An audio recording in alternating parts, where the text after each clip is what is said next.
আসসালামু আলাইকুম। আমি সুলতানা। আমি এই যে গরুর ফ্যাপসা আজকে রান্না করবো।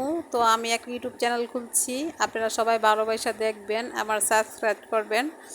আপনারা এই যে দেখেন আমি ফ্যাপসাটা কয় মিনিট সিদ্ধ করলাম, 5 মিনিটের মতো আমি ফ্যাপসাটা সিদ্ধ করছি। ফ্যাপসাটা সিদ্ধ কইরা আমি ফ্যাপসাটা ধুইছি, ধুইয়ে আবার কাটটা নিচ্ছি।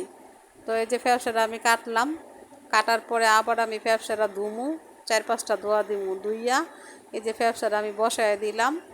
আমি এই যে পেঁয়াজটা ভাজা আমি এখানে আদা রসুন দিয়ে দিলাম, এখানে আমি একটু পানি দিলাম, লবণ দিলাম, হলুদ মরিচ দিলাম।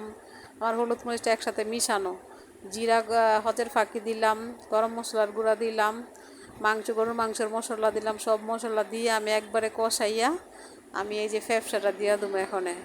তো আমি ফ্যাপসাটা এভাবে রান্না করি, ভালো করে সিদ্ধ করি। আমি যেভাবে যেভাবে রান্না করি আপনারা এভাবে দেখবেন, দেখে দেখে আপনারা রান্না করবেন এইভাবে। তো আমি এবার আলু দিয়ে এই যে ঢাকা দিয়ে দিলাম। এখন আবার একটা লাড়া দিব, লাড়া দিয়ে আমি একটু ঝোল দিয়া দিলাম।